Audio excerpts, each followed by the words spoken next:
You heard the latest? Ooh, child, I knew that was true from the moment my auntie's friend's cousin sister told me. The Talk. Here's what's trending. In my opinion, Think Different TV's LaShia.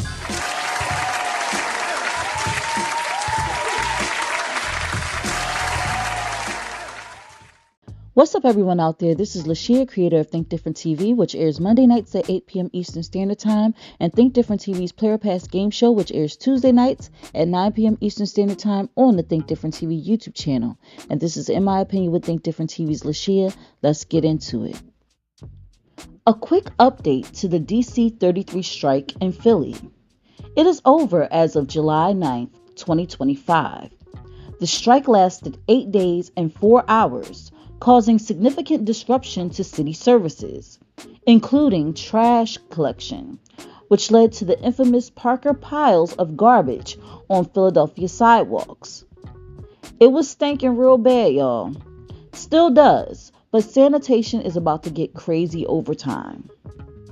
The resolution came with a tentative contract agreement reached overnight, which ended the strike. The deal included annual 3% pay increases and one-time $1,500 bonuses for DC33 members.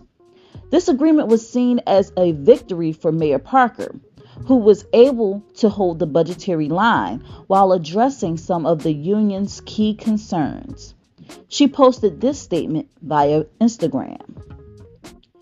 I have good news tonight for the hard-working men and women of AFS CME District Council 33 and for every tax-paying resident and business in Philadelphia. The work stoppage involving District Council 33 and the City of Philadelphia is over. We have reached a tentative agreement with District Council 33, which must be ratified by its membership on a new 3-year contract that, coupled with the 1-year contract extension we agreed to last fall, will increase DC33 members' pay by 14% over my 4 years in office. We'll have much more to say about this historic deal tomorrow at City Hall. We're valuing our workforce and we're safeguarding our city's hard-earned fiscal stability at the same time. The strike is over. Mayor Sherrell L. Parker. However, there was disappointment among some DC33 members who felt the terms of the new contract did not fully meet their expectations. District Council 33 President Greg Boulware had this to say. Yes, there's a deal been reached, unfortunately. Unfortunately, tell us why unfortunately. Why you use that word? Because I'm not happy or satisfied with the outcome of things. Quite frustrated by the entire process. I think my job is to echo the sentiment of our members. Our members are very frustrated with how the administration has dealt with us and not truly recognize the issues that we're facing on a regular basis. Why did you agree? Why not just keep going? What do you say to that? Right, there was a number of factors. One, we would see our membership. We could tell that they were fatigued out on the lines. You know, the first 2 days of the strike, there was a heavy rain pour out there, and members were soaked and tired, and we had a heat wave behind that. And some people, nobody truly wanted to have to be out on that line to strike, but we collectively stood together as a body to make sure we could advocate for what we thought was in our best interest, and we needed wages that actually met the economic levels in the city that we live in, and some people were willing to do that, but and we also had a timeline. Unfortunately, the city was trying to pick us apart with injunctions all over the place. The first one came literally 30 seconds after we called the strike for members of the water department that were forced to go back to work. Get back to work. Yeah. We had members of 911 operators that were forced back to work. The city filed injunctions and said they had issues with picketing and protesting a lot of the locations, so there was too many people out there and they were being unruly and things like that. And it was really a projection from the city on their end, trying to do what they need. In celebrity news, the beef between Nicki Minaj and Jay-Z has been a subject of much speculation and discussion, with several key issues contributing to their ongoing feud. One of the primary sources of tension is the Tidal payout scandal. When Tidal was launched in 2015, artist partners like Nicki Minaj were reportedly gifted 3% equity in exchange for creating content and driving value for the subscription service. However, when Jay-Z sold the majority ownership of Tidal to Square in 2021 for $302 million, Minaj alleged that she was only offered $1 million, far less than what she believed she was owed. She claimed that she had 3% equity, which would be worth approximately $9.06 million, and that she felt scammed by the deal. Another significant point of contention is the Super Bowl halftime show. Nicki Minaj publicly criticized Jay-Z and Roc Nation for not selecting Lil Wayne to perform at the Super Bowl 59 halftime show in New Orleans. She accused Jay-Z of snubbing Wayne due to his ego and alleged hatred for her, Drake, and Birdman. Minaj expressed her disappointment and frustration, suggesting that Jay-Z's decisions were driven by personal animosity rather than merit. Followed by, "So let me get this straight. Y'all so-called black savior Jay-Z has a Hispanic CEO who was pardoned by President Trump? Interesting. So does that mean Deseret isn't a Democrat?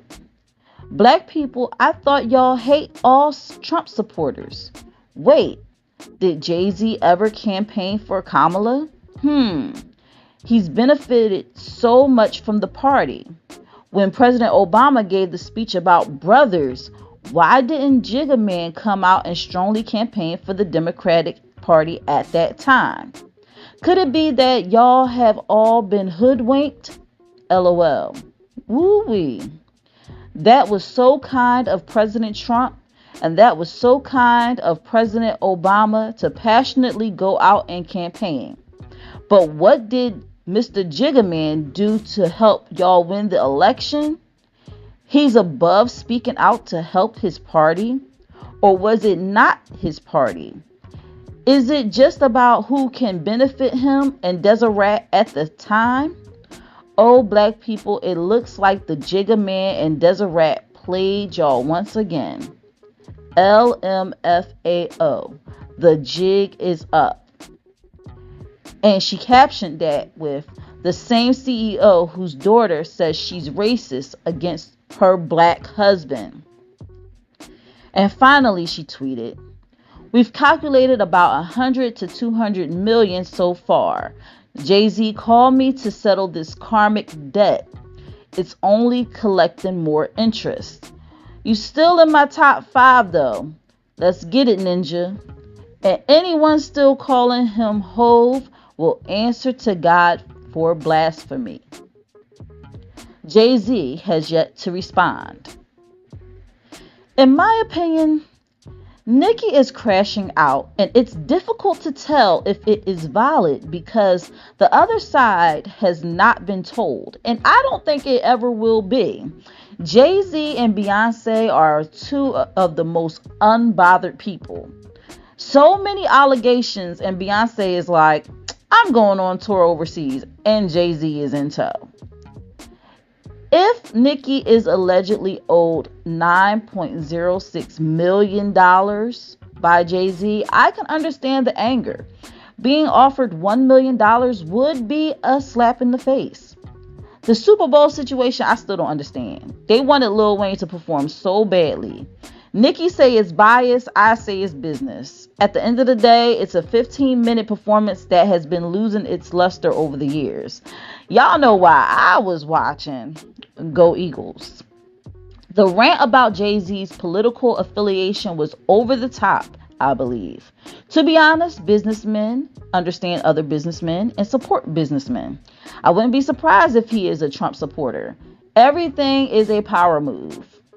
Minaj will have her barbs to back her up, but her only valid claim is being owed money if that truly is the case. Speaking of money, DC33 may not be pleased, but with compromise, no one is completely satisfied. This agreement is a band-aid until the mayor either gets reelected or a new mayor is voted in. A $1,500 bonus sounds good until you examine the cost of living in Philly. For some people, that's not even rent 1 month. The increase in pay was needed, and even though it's not exactly what they wanted, it's a move toward the right direction. Unfortunately, the DC33 members of today will have to fight for the members of tomorrow. Sadly, they may not see the fruits of their labor during their employment, which makes their fight even more honorable. And that was, in my opinion, with Think Different TV's LaShia. What's yours?